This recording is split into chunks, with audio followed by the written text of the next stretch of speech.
नमस्कार दोस्तों, मैं स्मित मिश्रा स्वागत करता हूं एक बार फिर से आप सभी का एमजेटी एजुकेशन में 50 मिनट शो ये आपका चलाया जा रहा है और ये इस सेकंड चैनल सुमित सर जी के पर चलाया जा रहा है। तो इस चैनल को सबसे पहले तो सब्सक्राइब कर लीजिए और बेल आइकन को प्रेस कर लीजिए जिससे इस चैनल पर भी जो वीडियो अपलोड हो वो आ जाए आप तक। तो 15 मिनट शो में हम लोग एक एक चैप्टर को पढ़ रहे थे 15-15 मिनट में, उससे रिलेटेड सारे क्वेश्चन जो है बेसिक से एडवांस लेवल तक के कवर कर रहे थे। तो आज की क्लास हमारी मगध का उत्कर्ष पर होगी। तो मगध का उत्कर्ष जो है इससे बनने वाले क्वेश्चन देखेंगे, साथ ही साथ महाजनपद काल को देखेंगे। ठीक है, एमजेटी ऐप डाउनलोड कर लो, वहीं पर इसकी पीडीएफ मिलेगी, वहीं पर इसकी क्विज मिलेगी। MJT app Google play store पर आपको मिलेगा, डिस्क्रिप्शन में भी लिंक दिया गया है। शुरू करते हैं। सबसे पहले हम लोग 16 महाजनपदों को देख लेते हैं कि 16 महाजनपद कौन कौन से थे, जिनको आपको एक बार एक नजर डाल लेनी है। ठीक है, एक नजर अगर आप डाल लोगे तो अच्छे से आपका दिमाग में रहेगा। ठीक है, बहुत ज्यादा याद करने की जरूरत नहीं है, रटने के चक्कर में मत पड़ना, बस जो जो मैं कहूंगा उसको उसको रटना बस। ठीक है, चलो। तो 16 महाजनपद थे दोस्तों छठी शताब्दी ईसा पूर्व में, ये तो आपको पता होगा।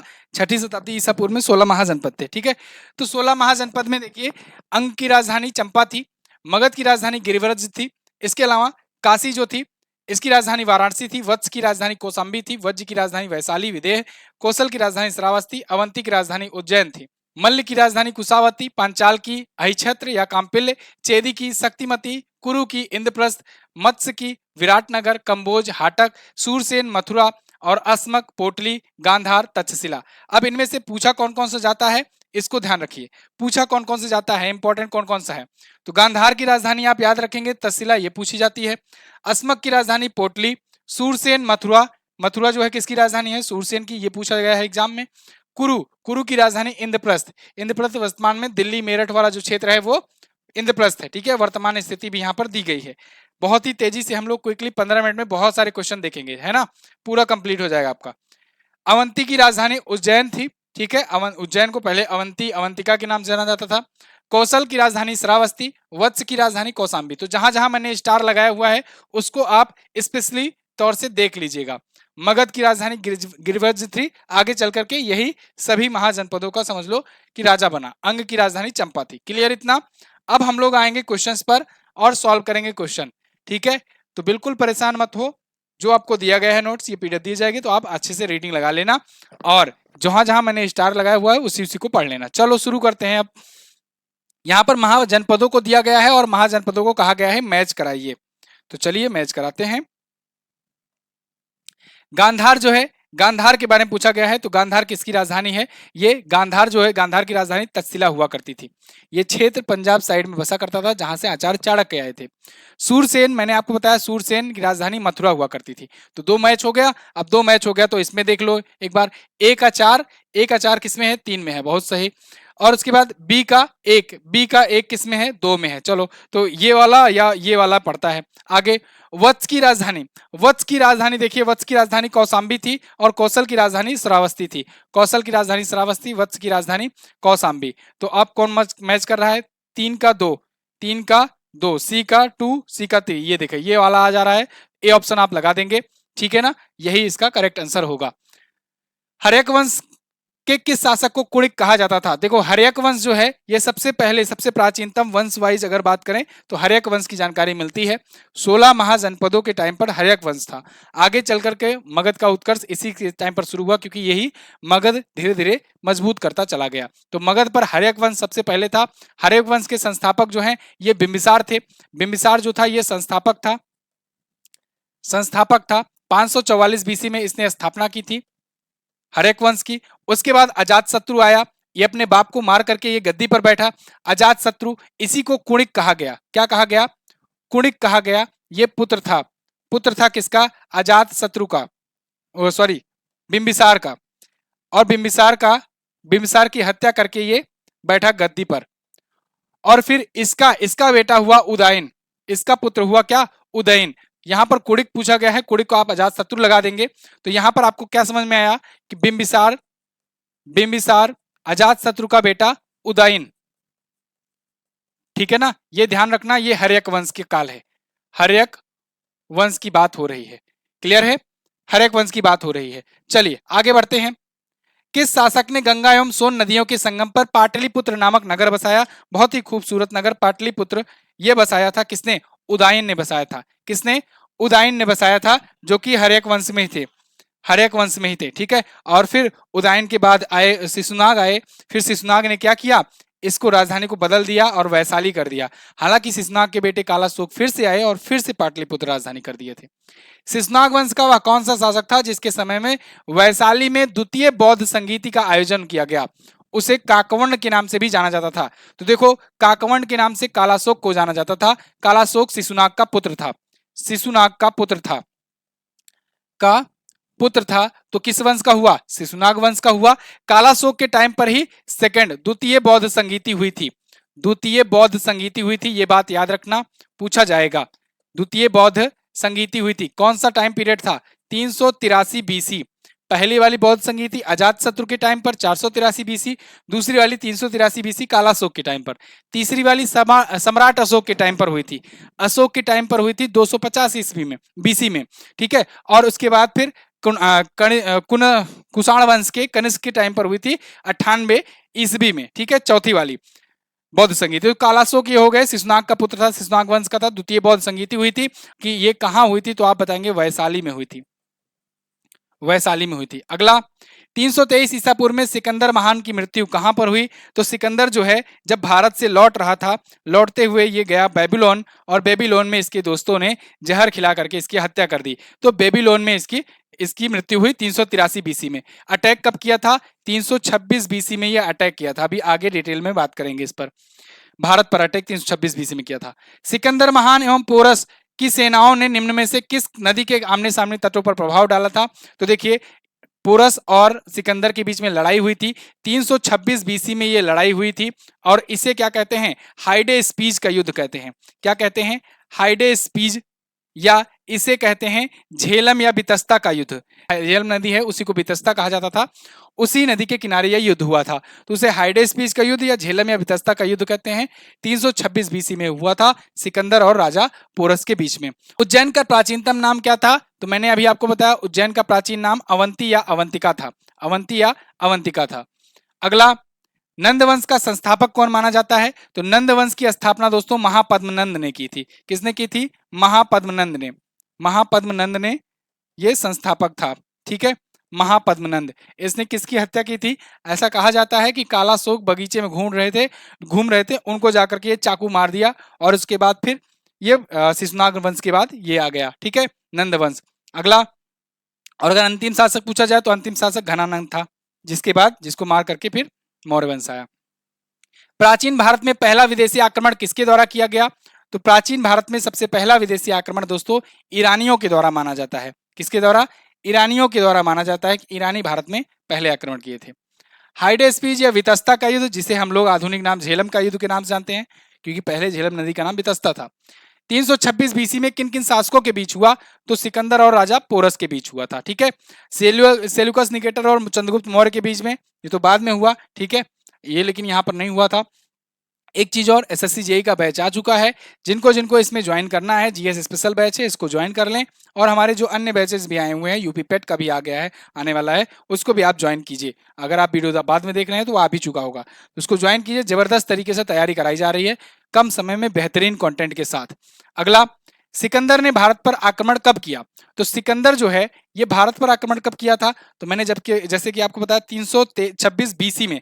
अब यहाँ पर देखो, कंफ्यूजन के लिए ईसवी भी दिया है, ईसा पूर्व भी दिया है, तो याद रखना हमेशा बिफोर क्रिस्ट याद रखना है, बिफोर क्रिस्ट। ईसवी और ईसा पूर्व में अंतर क्या है? जब ईसा मसीह पैदा हुए थे तब 0 वर्ष माना गया, उसी के बाद का जो घटनाएं हुआ वो ईसवी कहलाई, और ईसा मसीह के पूर्व की भी कुछ घटनाएं मिली, कुछ क्या बहुत कुछ मिली। अपना इतिहास तो बहुत पुराना है ईसा मसीह के जन्म से पहले, तो उन घटनाओं को ईसा पूर्व में जोड़ा जाता है कि मतलब उनके जन्म से कितने साल पहले, तो इसीलिए ये उल्टा चलता है। तो 326 बीसी में ये भारत पर आक्रमण किए थे सिकंदर ने। अगला, सूची 1 को सूची 2 के साथ मैच कराइए। बिंबिसार, मैंने आपको बताया बिंबिसार हर्यक वंश का संस्थापक था, लगा दो। कालाशोक शिशुनाग वंश का था, ये शिशुनाग वंश में शिशुनाग का पुत्र था। महापद्मनंद, ये इसने नंद वंश की स्थापना की थी, तो नंद वंश हो गया। बिंदुसार, ये चंद्रगुप्त मौर्य का बेटा और अशोक का पापा था, तो ये मौर्य वंश का हुआ, तो मौर्य वंश आप लगा देंगे, बाकी यहां मैच करा लेना। अगला, मगध की प्रथम राजधानी कौन सी थी? तो शुरुआत में मगध की राजधानी क्या थी? गिरिवज्र थी। क्या थी? गिरिवज्र या राजगृह थी हर्यक वंश के टाइम पर। हर्यक वंश के टाइम पर। वो तो उदयन ने क्या किया, उदयन ने पाटलिपुत्र बनाया। देखिए हर्यक वंश के टाइम पर ये था, और उदयन, हर्यक वंश में ही उदयन आते हैं।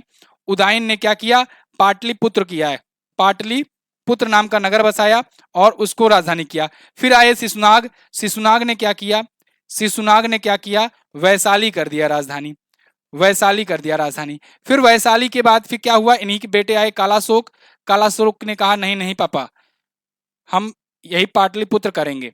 ठीक है, तो पाटलिपुत्र जो है ये राजधानी फिर से हो गई, और तब से फिर राजधानी पाटलिपुत्र ही रही। ठीक है, अगला 16 महाजनपदों की सूची कहां पर मिलती है, तो देखिए इसके बारे में मैंने आपको कई बार बताया है। 16 महाजनपदों वाली वीडियो में भी मैंने आपको बताया था कि इसके बारे में जैन धर्म के, बौद्ध धर्म के, बौद्ध धर्म के अंगुत्तर निकाय में, अंगुत्तर निकाय में, जैन धर्म के, जैन धर्म के भगवती सूत्र में, भगवती सूत्र में इसकी जानकारी मिलती है। तो अगर आपसे बौद्ध धर्म पूछा जाए तो आप अंगुत्तर निकाय बताएंगे। अंगुत्तर निकाय मिलता है किसमें, सुत्त पिटक में, सुत्त पिटक में। बहुत ज्यादा अंदर जाने की जरूरत नहीं है, सुत्त पिटक में अंगुत्तर, सुत्त पिटक में 5 निकाय हैं, 5 निकाय में एक निकाय है अंगुत्तर निकाय, उसी में कहा जाता है। भगवती सूत्र जैन धर्म का है, इसमें भी मिलते हैं 16 महाजनपदों का वर्णन। प्रथम मगध साम्राज्य का उत्कर्ष किस सदी में हुआ, तो पहला मगध साम्राज्य जो है ये हर्यक वंश को माना जाता है, और वो 6ठी सदी ईसा पूर्व में हुआ। ठीक है, तो 6ठी सदी ईसा पूर्व में हर्यक वंश, हर्यक वंश को माना जाता है 544 बीसी में। ये महात्मा बुद्ध के समकालीन थे। ठीक है, अगला नंद वंश का अंतिम सम्राट कौन था, तो नंद वंश महापद्मनंद ने स्थापित किया था। घनानंद ने, घनानंद के टाइम पर समाप्त हुआ, क्योंकि इनको मार करके चंद्रगुप्त मौर्य ने फिर वंश की शुरुआत की, नींव डाली आचार्य चाणक्य की मदद से। भारत में सिक्कों का प्रचलन कब से शुरू हुआ, तो सिक्कों वगैरह का प्रचलन वही 6ठी शताब्दी ईसा पूर्व से ही हुआ, 6ठी शताब्दी ईसा पूर्व, तो 600 ईसा पूर्व आप यहां लगा देंगे। निम्न राजाओं पर विचार कीजिए, करते हैं विचार। अजात शत्रु, बिंदुसार, प्रसेनजीत। ठीक है, इनमें से कौन कौन बुद्ध के समकालीन थे। अब देखो अजात शत्रु था, ये बुद्ध का समकालीन था, बिंबिसार का बेटवा था, और बिंदुसार जो है ये चंद्रगुप्त मौर्य का बेटा था। ध्यान रखना, इसमें लोग कंफ्यूज होते हैं। अब समझो इस चीज को, महात्मा बुद्ध कब पैदा हुए, 563 बीसी पे में। ठीक है, 483 बीसी में वो जाकर के उनका निधन हुआ। यहां पर अजात शत्रु जो है ये 492 ईसा पूर्व में बैठा, तो ये उनके टाइम पर था। इन्हीं के टाइम पर प्रसेनजीत, इनके मामा लगते हैं, वैसे मुंह बोले मामा थे। प्रसेनजीत की बहन महाकोसला देवी से इनके पिताजी यानी बिंबिसार, उन्होंने शादी किया था। उसके बाद जब अजात शत्रु गद्दी पर बैठा अपने बाप को मार करके, तो गद्दी पर बैठा फिर अपने मामा के पास गया, फिर उन पर आक्रमण कर दिया। तो मामा जी बोले कि अब क्या चाहिए, तो बोले अपनी बिटिया से हमारी विवाह करा दो। कहें क्यों, अच्छा है भैया, तुम्हारे बाप जी हमारी बहन को ले गए, अब जो बेटा है उनका वो कह रहा है कि बेटी से ब्याह करेंगे, तो ये कहे अगर जान चाहिए तो करो विवाह। तो फिर ये किए। तो प्रसेनजीत जो है ये एक प्रकार से इनके ससुर भी थे, एक प्रकार से मामा भी थे। तो ये दोनों भी एक ही टाइम पीरियड के हुए, और इन्हीं के टाइम पर महात्मा बुद्ध का समकालीन चल रहा था। ये तो चंद्रगुप्त मौर्य के बिंदुसार हुए, अगर यहाँ बिंबिसार होता तो तीनों हो जाता। तो आप कौन सा लगाएंगे, ये 1 और 3 लगा देंगे, 1 और 3 लगा देंगे। आगे, मगध सम्राट बिंबिसार ने अपने राजवैद्य जीवक को किस राज्य के राजा की चिकित्सा के लिए भेजा। देखो बिंबिसार का जो राजवैद्य था जीवक, ये क्वेश्चन बना है कई बार। ये महात्मा बुद्ध का भी चिकित्सक था, महात्मा बुद्ध का भी चिकित्सक था। ठीक है ना, और इसी को अपने एक दोस्त के यहाँ ये भेजे थे, अवंती में भेजे थे अपने दोस्त के यहाँ कि उसका भी जाओ इलाज कराओ। ठीक है, अगला, किस शासक ने अवंती को जीतकर मगध का हिस्सा बना लिया, तो अवंती को जीत करके मगध का हिस्सा बनाया दोस्तों शिशुनाग ने। देखो अवंती जो था ये अजात शत्रु बिंबिसार इन सब के टाइम पर तो ये दोस्ताना समझ लो एक राज्य था। ठीक है, फ्रेंडली कंट्री जैसे होता नहीं, रिलेशन फ्रेंडली कंट्री से, वैसा था। लेकिन शिशुनाग जब आ गया यहाँ ही मगध में ही पूरा वंश चेंज हो गया, तो फिर भाई ये जीत करके अपने मिलाएंगे ही। तो अवंती को जीत करके शिशुनाग ने अपने में मिला लिया। काशी और लिच्छवी का विलय मगध साम्राज्य में किसने किया, तो काशी और लिच्छवियों का विलय किसने किया था, अजात शत्रु ने किया था। अजात शत्रु ने, इसमें ही इसने नए नए प्रकार के हथियार यूज किए थे। निम्न में से किसे सेनिया कहा जाता है, सेनिया यानी नियमित और अस्थायी सेना वाला, तो इसे कहा जाता है बिंबिसार को। बिंबिसार दोस्तों 52 वर्षों तक राज्य किया था, है ना, 52 वर्षों तक राज किया था। 544 बीसी से आप घटा लो, 544 बीसी से कितना करोगे, 492 बीसी तक ये राज्य किया था। ठीक है, 52 वर्षों तक तो ये सेनिया रखता था। निम्न में से किसे उग्रसेन या भयानक सेना वाला स्वामी कहा जाता है? तो उग्रसेन किसे कहा जाता है? महापद्मनंद को। ये बहुत खतरनाक था महापद्मनंद। इसने ना कहा जाता है कि इसने पूरी पूरी दुनिया से, दुनिया क्या मतलब, ये अपना ही मगध साम्राज्य को दुनिया ही मानता था, क्षत्रियों का विनाश किया था। तो इसे क्षत्रियों का विनाश करने वाला इसीलिए सर्व छत्रांतक कहा गया, सर्व छत्रांतक कहा गया, त्रांतक कहा गया। ठीक है, एक और नाम इसको दिया गया भार्गव। भार्गव मतलब होता है क्या? भार्गव मतलब होता है परशुराम का दूसरा अवतार। भगवान परशुराम भी आपको पता होगा कि धरती से क्षत्रियों का विनाश किए थे कई बार, तो इसीलिए इसको भार्गव नाम दिया गया था। सर्व छत्रांतक भी कहा गया। इसने अपने आप को एकराट घोषित किया, एकराट की उपाधि दी, एकराट और एक छत्र की उपाधि दी। ये पूछा जाता है क्वेश्चन।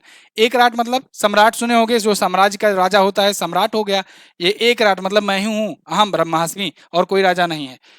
मगध के किस प्रारंभिक शासक ने राज्यारोहण के लिए अपने पिता की हत्या की और इसी कारणवश अपने पुत्र द्वारा भी मारा गया? यानी बीच वाला कड़ी पूछ रहा है, जो खुद भी मारा गया हो और अपने पिता की भी हत्या किया हो। तो मैंने आपको बताया अजात शत्रु जो है, इसने अपने पिता की हत्या की और गद्दी पर बैठ गया। अब भाई 52 साल तक ये शासन करेंगे, गद्दी छोड़ ही नहीं रहे हैं, तो कहें बुढ़ऊ अब जाओ तुम, कितने साल शासन करोगे? 52 साल हो गया है, नहीं छोड़ रहे हो गद्दी, तो ये मार दिया अपने बाप को, फिर बैठा। उसके बाद 32-33 साल तक ये भी शासन किया था, कहीं कहीं पर 28 मिलता है, कहीं पर 32 मिलता है। फिर उसके बाद उदयन आया, उदयन कहा कि आप भी जाओ। ठीक है, चलो अगला। निम्न में से एक नदी को पहले वितस्ता के नाम से जाना जाता था? झेलम है जी, जहां पर हाई स्पीड युद्ध हुआ था। तो ये एंड हो गया है। टेलीग्राम पर भी और एमजेटी ऐप पर वगैरह पर मिल जाएगा आपको कंटेंट। और ये करंट अफेयर की ई बुक है, इसको आप डाउनलोड कर सकते हैं एमजेटी ऐप से जाकर के। एमजेटी ऐप पर लिंक डिस्क्रिप्शन में है, वहीं पर और भी शो मिलेंगे। इस चैनल को सब्सक्राइब कीजिए, क्योंकि इस चैनल पर बेहतरीन कंटेंट के साथ ऐसे 15 मिनट जीके की सीरीज लाई जा रही है। इस 15 मिनट जीके के माध्यम से आप बेहतरीन अपनी तैयारी कर सकते हैं। थैंक यू सो मच, मिलेंगे अगली क्लास में। तब तक के लिए नमस्कार, जय हिंद, वंदे मातरम।